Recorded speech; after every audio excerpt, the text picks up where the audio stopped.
So I'm Reena Bhatia. I'm the founder and CEO of Proposal Helper. I actually worked with one of the Shipley folks many, many years ago. He's my mentor and think very highly of him. So I'm trained in that methodology. So I can relate to some of the Jack and Jill stories. And I think, throughout the day, most of the speakers have already covered what I wanted to speak. So it's, I guess the boon of going last in the speaking lineup here. But what I wanted to pick up on, and you'll probably hear me repeat some of what the other speakers have said as well, right? Compliance matrix, VisibleThread does a great job creating it for us. But one of the other speakers said it, and I'll repeat it. You cannot take out the human element out of compliance. You may take out the human element out of a compliance matrix, but you cannot take out human element out of compliance.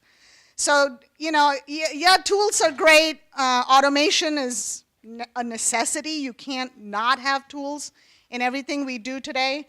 But I'm just going to quickly walk through some of the ways we use VisibleThread and how it has benefited us, and some of the changes we do or we make to the compliance matrix. So we have been a partner of VisibleThread, or we've been using VisibleThread for about 2 years now. We were actually introduced to VisibleThread by one of our clients, and I had not heard of it, but it's a really great tool. Not that I need to tell you that, and they didn't pay me to do that. Anyways, we of course used to create compliance matrices. Any credible proposal manager who follows a certain process methodology does this. We created it. We still do. In a lot of instances, there are, especially on the commercial side of the PWSs that we see, their compliance matrix that we get out of some of the tools we use don't serve our purpose.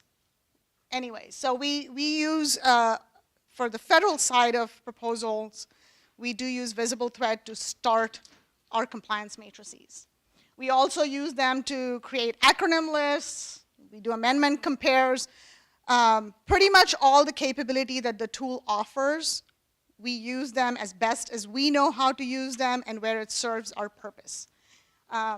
So in terms specifically with compliance matrices, where it used to take one person about 2 to 3 hours of their time to do this, we've now brought it down to about 20 to 30 minutes. And some of you might say 20 to 30 minutes, that's still a lot of time. Why do you spend that much time on after VisibleThread has already created it for you, what are you doing with it? Because at the end of the day, if you look at the compliance matrix that a tool creates, and this is not a ding on any one, but the tool creates, there still needs that it has to fit your process. And if it's not fitting your process, then it's not serving its purpose. And so we have a process that we follow that needs a little bit more customization, tailoring of the matrix, and that's what we do once VisibleThread has created the matrix. And I'll share some of those with you. So I got this right out of your website. This is, right out of the gate here. If you were to run a compliance matrix, this is generally what it looks like.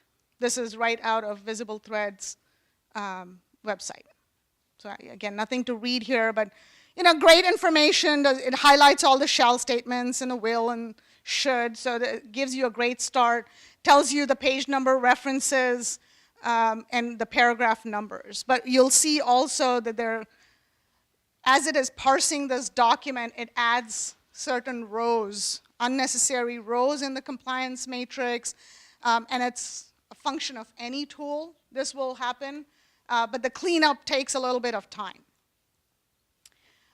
So what is a compliance matrix? Again, if I were the first speaker, and if I were speaking to a room full of capture managers, maybe not proposal managers, they might ask this question.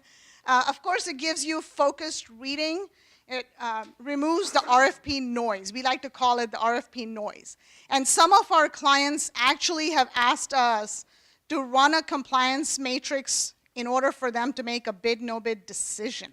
They have gone that far to say, you know, we thought we were going after this, we knew what was coming out.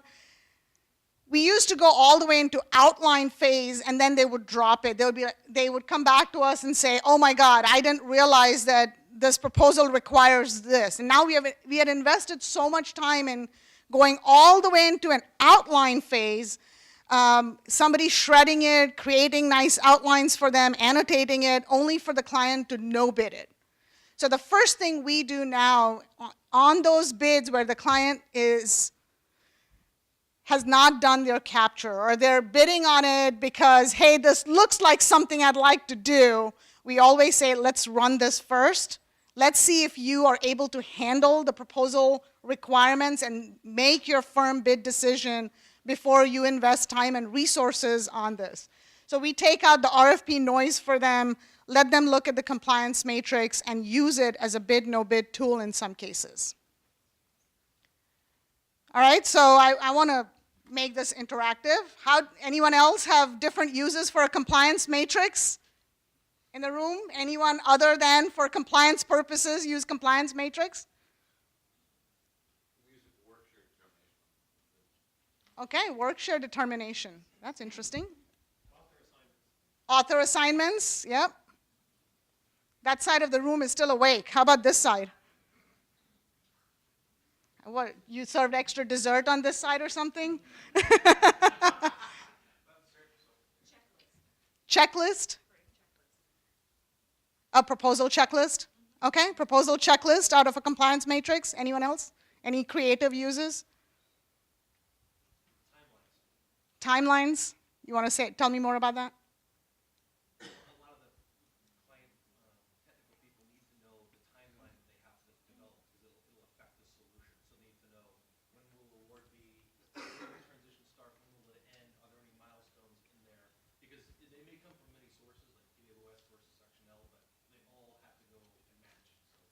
Right. Okay. Interesting. Okay, so compliant matrix typically serves many purposes. I told you what we do when we start out, writing assignments, timelines, all kinds of things that it can be used for. Check the purpose, and where we really like, especially with VisibleThread, that I like to see, because it's in that Excel. The way it formats or gives you, not that you couldn't do it yourself. I keep going back to what you said very early in the morning. Can a human do this? Yes, we can all do it. Do we want a human to do this anymore? No. And part of it is our clients and your companies, they're technology companies, at least majority of our companies, our clients are all technology companies. They're building tools, awesome tools for their clients. And they look at us and they go, what kind of tools do you use in your process? They are asking us these questions. They expect us, just like they provide tools to their clients, they're expecting us to use tools and improve our process and methods to help their proposal. So they're asking us, what kind of tools do you use? And VisibleThread is one of the tools that we use. But you use typically a compliance matrix to check what writers, that they haven't missed any requirements, independent content reviews. You give a person who has not been involved in the proposal at all, not a writer, get an executive, get another subject matter expert, tell them to read the RFP first and then your proposal. Likely that's not going to happen. They're going to start reading the proposal and give you comments, and you're going to say, but they didn't read the RFP. They just read the proposal. They didn't really read the RFP. But you give them a compliance matrix generated the way it does in VisibleThread, and tell them, we don't want your comments in our Word document. And I'll show you, I think I actually have an image of, or a picture. This is how we use it, right? So we actually add columns to our compliance matrix, and these are drop down. We'll line these up, these evaluation criteria or the rankings right out of the evaluation criteria of the RFP. So if the RFP has, the purple, green, blue, whatever it may be, these are drop downs. So it's just a simple Excel function. Once VisibleThread has generated it. For every requirement, we make the independent content reviewer rank the response in the RFP. Don't comment on in the proposal. Don't comment in the proposal.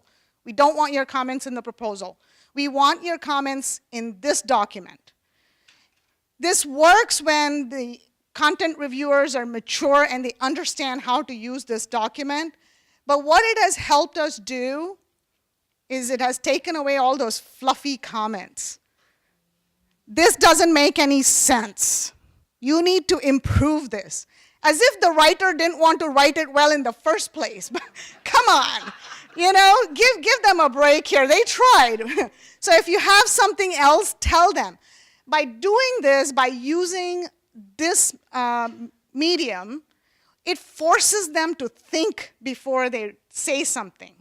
So if you're going to, we require this, if it's yellow or green, okay, you don't have to give us comments, you know, depending on what color stage of the review we are in. But once we get to red team, if you mark it yellow or red, it must follow the next, your comments must very clearly give recommendations on how you want this improved. Don't just mark it red and move on. You have to say, okay, it's marginal, you want, you know, whatever your comment may be. Now what this has done really is, as I said, it makes the reviewer stop and think. They really have to put some thought into it. And then when we get this sheet back and we tally the, I think somebody else, I think you mentioned this in your, you were asking about this. We tally these up. How many reviewers marked this section red? How many, you know, if there are 3 or all 5 reviewers marked a section red, that's your low-hanging fruit. First go fix that, right? Let's not start with page 1. And I'm going to start fixing page 1 when page 3 is a gloating red. Let's fix that page 3 first, and then worry about the other sections. So this is how we are using, again, sort of customizing the compliance matrix that comes out of VisibleThread. And I can go through all the slides here in that I prepared. But the reason I said a compliance matrix can be a boon or it can be a curse. It can be a boon because if somebody knows how to use it correctly and they give you proper comments back, they know where to look for requirements, then you're really improving your proposal. But if you are relying completely on a tool to build your compliance matrix and make any sense out of it, it can be a curse. Because then you're taking that human element and intelligence out of what you're trying to do. And you can cost, it's not a bad proposal, or it's not okay, well, we lost a proposal. It's going to cost you revenue. Because at the end of the day, a proposal has to turn into a contract. It has to turn into revenue for your company, right? So the curse here, of course, is overconfidence. Am I compliant? Of course I'm compliant, and we went through this. Compliance is different than responsiveness. But if you're using your compliance checklist and all you're saying is, yep, they answered it, yep, they answered it, check, check, check, check, well, you checked the block, but are you responsive? Did you give the customer what they needed? Death by comments, isolationist reading, that's what I mentioned. If you can get, or some evaluators will give you comments, a lot of comments. They have not read the RFP. They're just giving you comments because they don't like what you said. It's not written in their style. So you can get death by comments, and then of course it's proposal manager's dream job to sit and detangle those comments. Call the person and say, what exactly did you mean? Let's go through this review all over again. Miss the forest for the trees. You're looking, you look at every single line on a compliance matrix. You might just miss the overall. Sometimes we get comments back where it says, well, you did not answer this shall statement on this line. Well, yeah, I answered it in the grand scheme of things. I have answered it. But when some people use the compliance matrix for every line, that's when you just miss the point, and now you have choppy writing, it's not flowing, you get those comments back. There's no flow to this, there's just, geez, I only have 10 pages, I'm at 50 pages, what am I going to cut out?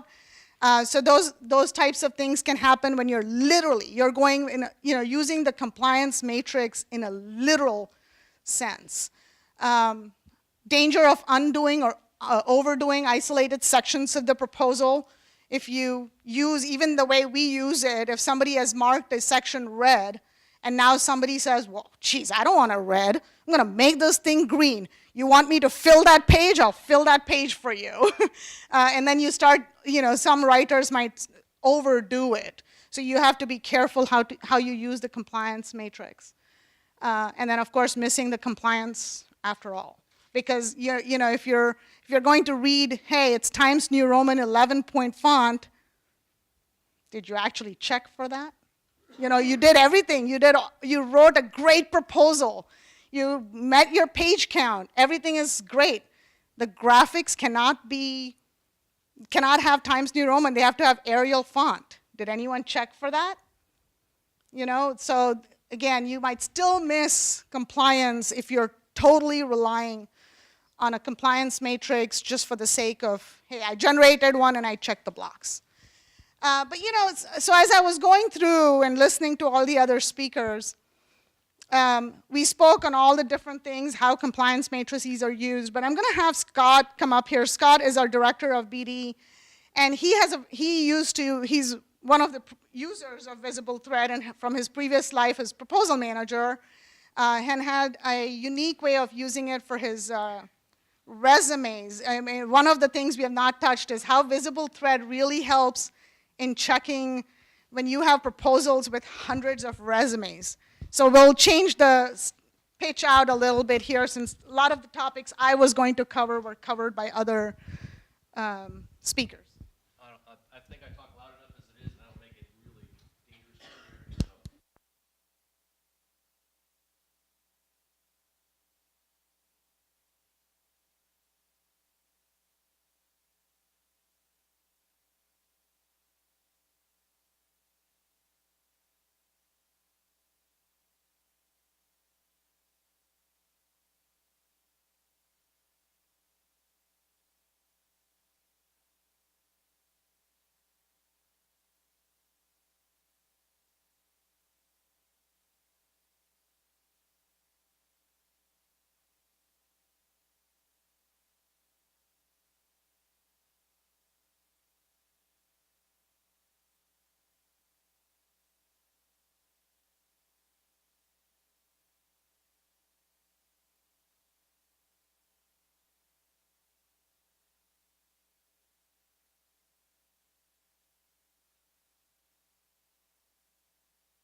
notch closer to success, so I can do my next thing.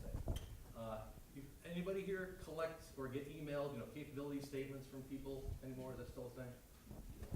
So what do you do with them? What I do with them is I stick them in another folder with all their stuff in there.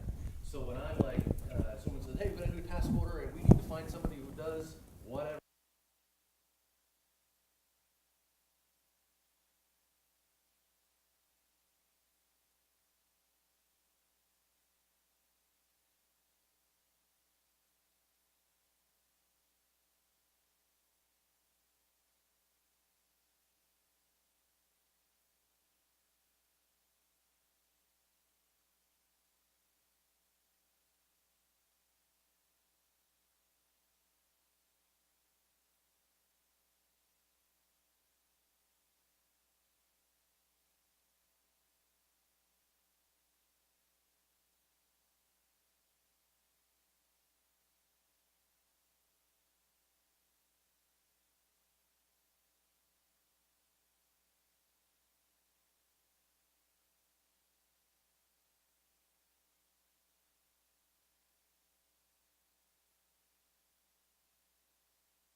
You want to be done? Um, You can't stop Scott once he starts. Rena, just a quick one. Does anybody want to see an example of what Scott just talked about in the tool? Do you mind if I just... No, please go Again, for we it. can be flexible on this, but I thought as he was talking, and actually there's some really good use cases there, let me show you what he means, if I can. Here's a set of resumes. Well, actually, here's me being signed out because my session has expired. And I think, as he's pulling that up, one of the things we find is everybody is so focused on technical responsiveness, technical compliance, technical this, that they forget, did the person actually have a bachelor's degree or associate's degree? What did the RFP require? Our key personnel, did anyone check? And it's, these are small things, but if I knew how to use this tool to do that, it's one less thing, one less compliance issue that we would have to worry about. So please go for it. Thanks, Rena. So this is a folder. It's just a demo folder. So it's got about 15 or so resumes. I think in Scott's example, he's probably banging in, what, a couple of hundred maybe, or less or more? 20 at a time. 20 at a time. Okay, that's fine. And in that case, probably you might be creating subfolders and just shoving them into the subfolders. But regardless, what's kind of neat, and this is the fancy AI bit, there's kind of two elements of this, two slices. Let's say I haven't spent any time creating a kind of a predefined dictionary, as Scott does as second phase of his process. I just go straight to discovery. Because guess what? These are just resumes, and the key competencies in those dictionaries, those quals, are going to show up here. So now who's got training capabilities? Well, I now see that Blanche here has got some training experience, Henry, but Daniel and Arnold, number 1 and number 3, do not. So it's a very quick process to actually get access to that. So you build up a sense of this. And what I've seen a lot with customers is that they want the data here. And particularly if you're dealing with hundreds of these things. Let's just go back to the standard view. I would take this out, this grid, because it's beautiful data. I would export it, pull it into Excel, and do further analysis in Excel. because then you can start to use heat maps and color coding and conditional formatting and all kinds of fancy stuff to put some weightings on these things as well.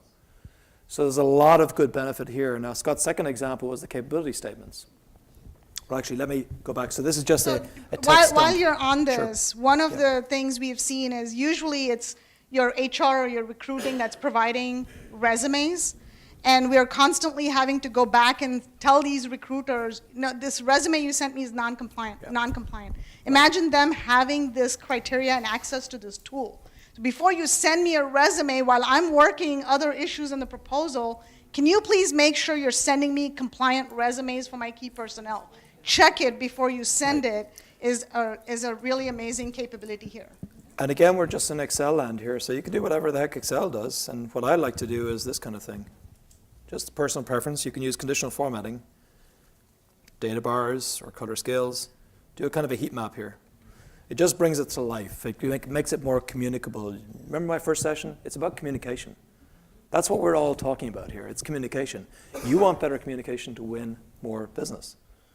That's what all this is about. Make it more efficient. The second part of this equation, just to kind of finish it out, let's say, it sounds like, let's say you're working a bunch of task orders on an IDIQ, and they're relatively, similar in vein, same customer, et cetera, et cetera. It probably is worth the 20, 30 minutes investment to look at this dump and to say, okay, fine, I'm now going to make that into a quote-unquote dictionary. I'm not trying to imply that it's a heavy thing, but you take this thing, you slice it down, and then you use a dictionary. So I'm just going to show you a dictionary example of this. Same kind of idea, right? I'm selecting my folder. I go to the concept tracking area. This has got a predefined dictionary, and now I'm specifically looking for SAP, for security clearance levels, SCI, et cetera, et cetera, et cetera. And I'm finding them across here. So it gives a more focused perspective. So kind of there's a two-step dance going on here. Discovery allows you to get a quick sense check and possibly reject certain things out of hand and possibly work with your partners who are providing those resumes and say, hey, what the heck's going on here? And then this concept thing is kind of a secondary report format. But I love that folder view, particularly across short-form documents like this. And the capability example is exactly the same. Okay, now I've got a bunch of 20, 30, 40 capability statements from prospective partners, whack them in here, quickly assess whether they meet the requirements. Yeah, I need some heavy cyber here. I'm not seeing it across these guys, so now I filter out very quickly. So BD and that upfront part of the cycle is very heavily supported here as well. Reuse. I want to find stuff I did last year that could be useful for this bid that I'm about to embark on. I wonder where we did. I have a feeling I did this stuff before. Whack them into a folder. It's not a reuse library per se, but it kind of doubles as a very lightweight reuse library. This view and these views are tremendously flexible in that context. Actually, what you mentioned about the capability statements, when we're building the executive summary or introducing team members, we'll ask them to send us an intro about their company tailored to the RFP. Yeah, we get a nice copy and paste. So our writers are having to tailor company capabilities to speak to the RFP, and knowing what keywords to pull out of their capability pushes and helps the writer to not have to go back to that company 5 times and say, do you guys do this? Do you guys do this? Can you write to this? Can you write to that? Because we augment a lot of teams, and our job is to make our client's life easier, right? So if it's one less phone call to you, if I can do it on my own, we write it up, pulling their capability, stuff from their capability statements, from their website. We pull data, write it up, and say, can you just validate that we didn't misrepresent you? Makes it that much faster and easier for us. So I'm just going to hand you back to your slide deck, Rena, sorry. Which one was it? The Boon, here we go, the Boon. Yeah, so Okay. I think the one, and I'll open it up to questions. Pretty much, a lot of this has been covered already. The one thing I want to tell you, though, is building a compliance matrix helps you improve your responsiveness, because now we like to say, we take out all the RFP noise. So we're focusing on those requirements, and we're looking for a response to those in our proposal. But it does not necessarily mean you're compliant. So I don't want to, we call it a compliance matrix, but unless you have tailored it and set it so that you are actually checking for compliance the way the government would check for compliance, I would caution anyone from saying that, oh, I ran it through VisibleThread and I checked off every shell statement, so I'm compliant. It does require tailoring. It does require a little bit of tweaking and making sure that the person who is using it knows how to use it. That's the most important part of this. You cannot take away the human element out of this. For us, it has really, really made our lives easier with the evaluators, especially because we work with so many different companies and levels of maturity in how they do proposals. So in 2018, we worked with 150 different companies and their teaming partners and their writers. So it was really, to be able to have that proposal planning phase or during kickoff, explain to them, these are the tools we are going to use. And also, I was mentioning this to somebody else during the break, that readability, that report card that comes out has really taken out a lot of the heated discussions and hard feelings. Because as a consultant, you sometimes are seen as a threat. When we walk in and they say, well, this consultant thinks I don't know how to write. I'm not telling you that. VisibleThread is telling you this. So we can blame VisibleThread. Now, we can tweak it any which way we want in the background, but it's VisibleThread that's giving you a red mark. So can you please fix this? But it has really helped a lot of that in our also in our compliance checks, is where we are saying, this is how the evaluators have scored you. And a lot of times, actually, the writers don't, because we use the stoplight chart similar to the readability chart, they really don't know that it's an actual person who has rated them. They feel like, oh, there's a tool who rated me. Okay, fine, I'll go fix it. Again, that's the maturity of the person comes into play here, but it has really helped us in a lot of ways. So I'm going to just open it up to questions. Anyone else have questions on how we use it, or you want to share how other tips and tricks on how you all use it in evaluation, especially for evaluation? You're raising your hand. Yes, sir. Yeah. You want a microphone? Nah, it's fine. And this is offered just not to you, but also maybe to the entire assembly here, because more answers may be better than just one. In all of these things, we're talking about readability, we're talking about, making it easier to understand and all of that stuff. If you switch gears real quick and go on the government side, does anybody here have insights on, okay, government gets your response. They divvy it up, okay? You guys go to cost, you guys get the technical, you guys get past performance, divvy it up, okay? Does anybody here have any insight? Whatever, are you good? Okay. Well, you missed our really nice panel that we had, 2 months ago, where we actually had source selection folks who do source selection talk to us about what happens in that black hole. What happens to your proposal once it's submitted? We had a great panel on that, but different event. Do they look at paper, or are they looking at a screen or PC, and that's how they're doing their evaluation, marking a box there? I mean, I've never been on that side of the equation, so the reason is that we got a funny, this is really funny because it's the first time we ever got a question from the government that they tried to open our PDF, and this is a PDF document, and when they tried to look at a specific image or something like that, they got some weird comment that I have never seen before that was generated by the PDF document. I'm thinking, are these guys looking at it on a computer instead of a paper? What do you guys see? I mean, what do you guys know? Must have had some alt text in it. We have to submit things as PDF. And the requirements are, when you submit it as PDF, it has to be searchable. So that tells you right there that they're not looking at paper. They're searching for criterias to match the RFP. They also have a lot of problems that we get back. If you're in the technical volume and you refer to section 1.3 in the cost volume, They don't have access to the cost volume. The only thing they have is a technical volume. So when you access and tell them to go there, they can't.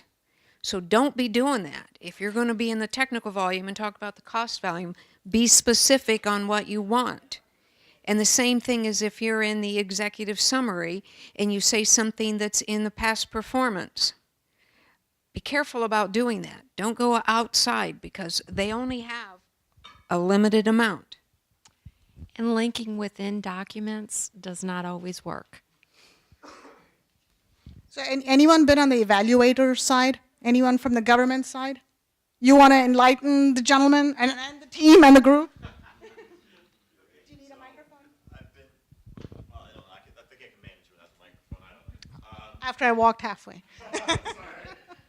So I've been a technical evaluator on a number of engineering projects on the government side, and a couple notes to industry. I'm also in industry these days, so it's very low tech. Most stuff gets printed, and anticipate low tech approach is very, very little process or software that's being used on the evaluation side. It's vanilla folders and what I call sneaker net when I carry things around, to other people's desks. And it is. It's just a PDF. Actually, I had a lot of stories on PDF. So PDF, I'm an IT guy. Everybody tends to think that a PDF is a PDF. That's actually not true. So we've had lots of back and forth where our government customer have marked proposals non-compliant, and I went to bat for the contractor because the version of PDF we read it in was different than what they submitted in, and the page count actually came out to be different. So this happens. So there's a lot of that you have to work through. But assume that it's printed and hand scored. There's nothing electronic. I think they rarely do on-screen evaluation. And the version control compliance matrix will not pick up. And so the point that you just brought up, we had a recent experience in just Microsoft Word internally before submission to the government. I kept looking at a document, it's 20 pages, page limit is 20 pages. The evaluators kept dinging me on my compliance matrix saying non-compliant on page count. And I kept looking, going, what are they talking about? It's 20 pages. Why am I every single evaluator marked me non-compliant, and I couldn't understand what they were saying. And I said, are you looking at the Word document count or my footer, my page number? And they said, no, your page numbers, you're at 22. And I'm like, no, I'm at 20. Because of the Word difference in version control, even though we had a compliance matrix. Now, the good thing is, at least we caught that, where we added those criteria to the VisibleThread compliance matrix. We had the evaluators even check for those things, and they marked me, so it caught my attention, and then we opened it up on 4 different computers, each one giving us different page numbers. So yes, we actually print at least one final, even if it's electronic submission, we print and see what it looks like before we submit. Did you have a comment? That was just my point. Even if it looks good on screen and in Word, you got to test printing before you send it. Even through some of the newer electronic portals that now government, especially state government, are starting to ask for submissions. Often they're wanting an attachment to that, and that's what they'll print and score. As opposed, yeah, they'll say in tab 6 of this portal of Ariba, attach your proposal. So even though you think you're submitting in an electronic portal, they're ultimately going to open that tab, print it, and use that to evaluate. At least the older generation like me. Oh, lots of hands going up. Yeah, no, I was just saying that is true. When I was a security consultant and I was on the customer end, it was the same thing. Everything was printed out. I mean, it was big orange envelopes with field days where they were actually reading through. The only time they actually looked at the electronic copy is if somebody felt out of the kindness of their heart that they were going to print a page that was not readable or that had something. But I mean, literally, it was if you got that person that wanted to go the extra mile or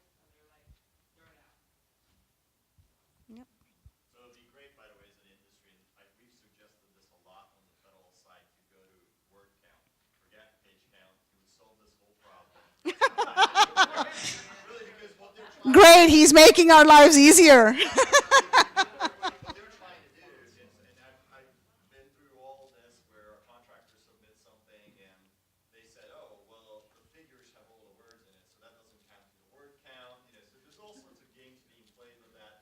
It's really simple. Academia's figured this out a decade ago. If you write an academic paper, they'll say it's 5,000 words. We don't care what the font is. We only want to spend this much time reading it. And that's what it comes down to. So push that. I don't know. I've been saying this for a decade. Let's not push that. Government is typically several iterations behind the application. All right, so we have a comment here. Thank you. Something that I've come across is, and this doesn't happen very often, thankfully, but keep 508 compliance in mind for your proposals. We actually lost the proposal because one of the reviewers was vision impaired and could not read our proposal. Flat out couldn't read it. Vision impaired And had to use some kind of software so to, we actually run our proposal through JAWS. to make sure Exactly. it is readable. And that's what I said, there might be an alt text where if something was popping up where you're exactly. So, if you had not entered or you entered an alt text and it wasn't correct, it will happen. yeah. A follow-on question to this. Yeah. Did the RFP actually say that? No, it didn't say that. It literally came out in the debrief. And we're like, what happened? They're like, yeah, one of our reviewers couldn't read your proposal. So that was an automatic fail. It didn't matter how good it was. He couldn't read it. And we're like, oh. No, the reader couldn't read our proposal. And then the graphics. Impaired will have the software read the proposal, that's why now one of the tools we use is JAWS. I mean, it's it reads the words on screen. So if you don't use it, I highly recommend you please use that. JAWS, J-A-W-S, JAWS. I mean, there are other tools out there, but yeah, I mean, that is one of the requirements, is, be ADA compliance, Section 508 compliance. So if you haven't read Section K, make sure you read it. It's probably embedded in there. I'm sorry, one more thing I wanted to add. Back to the point of the government being several iterations behind. What we used to do a lot of, just as a safety net, if they requested a Word file, we will send them the PDF as well and tell them, hey, we know everybody has different versions of Word, so here's a PDF as a quality control. Except like that gentleman back there said PDF is no longer PDF, so. Exactly. Well, and that's what I was gonna say is that You have to start using your document inspect when you're in Word. The same thing with PDF. It has a compliance piece to it under settings. Start using that to make sure as well that the PDF is readable, accessible, and is also 508 compliant. So use that in your tools. Yes, there is an accessibility setting in Microsoft Word. You can check your document to make sure that it's accessible to the visually impaired and other. I'm not sure all the disabilities that it checks for, but there is that option in Word to check for it. So yeah. Many times the government actually, I think I'm loud now. Many times the government actually has a size limitation, whether it's 5 MB. Sometimes when you zip the file, the PDF does rip off content in the document. That happened to us once, and a lot of price data. It was just fortunate that we looked at the email before, but that happens. So make sure you check your. I would not recommend sending zip files to the government. When you zip it to make it smaller, that's what happens. Yes. All right.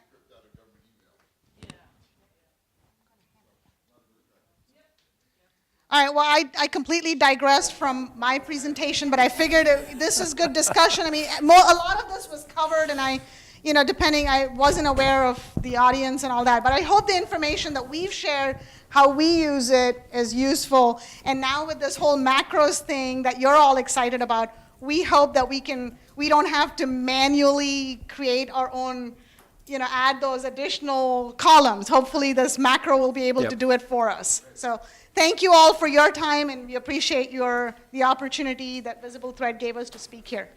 Right. Thanks so much, Jasper.